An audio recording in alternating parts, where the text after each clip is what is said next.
ఒక్కొక్క కాంగ్రెస్ కార్యకర్త ఒక్కొక్క సైన్యంలా మారారు. ఎంతమంది దగ్గరికి పోగలిగితే అంతమంది దగ్గరికి, ప్రతి గడప తట్టాలి, ప్రతి తలుపు తట్టాలి, ఎంతమందిని వీలైతే అంతమందిని కలవాలి, ఎన్ని సంఘాలను వీలైతే అన్ని సంఘాలను కలవాలి, ఎంతమంది ప్రజలకు మనం చెప్పగలిగితే అంతమంది ప్రజలకు మనము చెప్పాలి.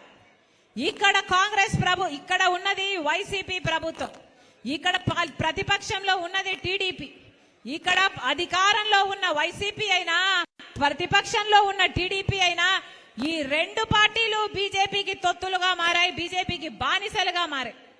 ఈ ఆంధ్ర రాష్ట్రంలో బీజేపీ ప్రభుత్వంకి ఒక్క ఎమ్మెల్యే టికెట్ ఇవ్వలేదు ఆంధ్ర రాష్ట్ర ప్రజలు, ఒక్క ఎంపీ టికెట్ కూడా ఇవ్వలేదు ఆంధ్ర రాష్ట్ర ప్రజలు.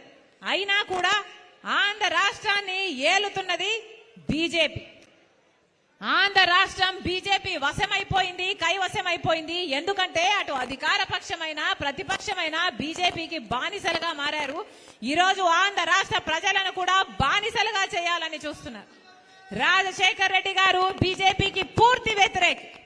రాజశేఖర్ రెడ్డి గారు బీజేపీ కోసం ఎప్పుడు బీజేపీ అంటే రాజశేఖర్ రెడ్డి గారికి పూర్తిగా వ్యతిరేకించాడు. ఎందుకంటే బీజేపీ ఒక మతతత్వ పార్టీ కాబట్టి, ఒక మతాన్ని అవమానించడం, ఇంకో మతాన్ని రెచ్చగొట్టడం ఇదే బీజేపీకి తెలిసిన రాజకీయం. అందుకే రాజశేఖర్ రెడ్డి గారు బీజేపీని పూర్తిగా వ్యతిరేకించారు. కానీ ఆయన కొడుకయ్యుండి కూడా ఈరోజు జగనన్న గారు బీజేపీ పార్టీకి బానిసగా మారారు. మన రాష్ట్రాన్ని కూడా బీజేపీ పార్టీకి బానిసలుగా చేయాలని చూస్తున్నారు. ఇటు జగనన్న గారైనా అటు తెలుగుదేశం టీడీపీ చంద్రబాబు గారైనా. అందుకే చెప్తున్నాం మళ్ళొక్కసారి, బీజేపీకి వేరే ప్రజెన్స్ అవసరం లేదు మన రాష్ట్రంలో. మిగతా దేశం మొత్తంలో బీజేపీ పార్టీ బీజేపీ అయి ఉండొచ్చు, కానీ మన రాష్ట్రంలో మాత్రం బీజేపీ అంటే బి అంటే బాబు, జే అంటే జగన్, పి అంటే పవన్. మిగతా దేశంలో బీజేపీ వేరేమో గాని మన రాష్ట్రంలో మాత్రం బీజేపీ వీళ్ళల్లోనే ఉంది. అందుకే చెప్తున్నాం, వైసీపీకి ఓటేసినా బీజేపీకి ఓటేసినట్టే, టీడీపీకి ఓటేసినా బీజేపీకి ఓటేసినట్టే, జనసేనకు ఓటేసినా బీజేపీకి ఓటేసినట్టే. ఇక సంబడానికి బీజేపీకే ఓటేయచ్చు కదా, బీజేపీ ఎమ్మెల్యేలు బీజేపీ ఎంపీలే ఉండొచ్చు కదా. వీళ్ళకి ఎమ్మెల్యేలు ఎంపీలు ఇవ్వడం ఎందుకు? వీళ్ళంతా మళ్ళీ వాళ్ళకు బానిసలు కావడం ఎందుకు? ప్రజలను మభ్యపెట్టే ప్రయత్నం కాకపోతే ఇది ఏమిటి అని అడుగుతున్నాం. ఈ రాజకీయాలు తెర వెనక పొత్తులు పెట్టుకోవడం, తెర వెనక మీరు బానిసలైపోవడం, ప్రజలకు మాత్రం వేరే బిల్డప్ ఇవ్వడం, ఇది ఎక్కడ రాజకీయం అని అడుగుతున్నాం. చిత్తశుద్ధితో చేసే రాజకీయాలు ఒక్క కాంగ్రెస్ పార్టీ చేతన మాత్రమే అవుతాయి. రీజనల్ పార్టీస్ లో ఉన్న అధికారులు, రీజనల్ పార్టీస్ లో ఉన్న అధిపతులు మొత్తం నియంతల్లాగే తయారైతారన్నది వాస్తవం. అందుకే చెప్తున్నాం, కాంగ్రెస్ పార్టీకి కోసం మొత్తం అందరం కలిసి అందరం కట్టుకొని పని చేద్దాం. కాంగ్రెస్ పార్టీని అధికారంలోకి తీసుకొద్దాం. కాంగ్రెస్ పార్టీ అధికారంలోకి వచ్చిన మరుక్షణం రాహుల్ గాంధీ గారు మొట్టమొదటి సంతకమే మనకు ప్రత్యేక హోదా మీద పెడతానని అన్నాడు. చెప్దాం, ప్రజల దగ్గరికి తీసుకువెళ్తాం.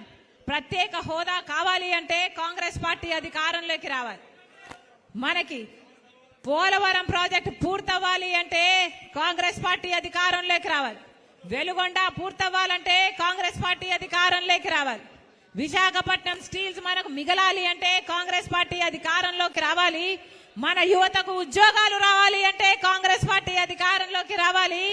రైతులకు రుణమాఫీ కావాలంటే కాంగ్రెస్ పార్టీ అధికారంలోకి రావాలి.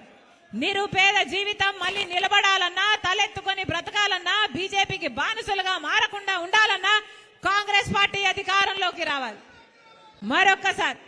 మరొక్కసారి మీ అందరిని ఈ 70 రోజులు కష్టపడి పనిచేయండి.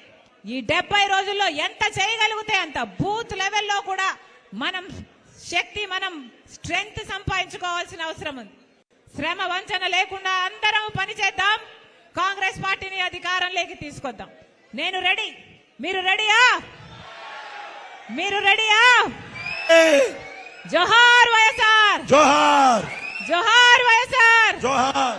రాహుల్ గాంధీ గారి నాయకత్వం వర్ధిల్లాలి, వర్ధిల్లాలి. థాంక్యూ. ఇప్పుడు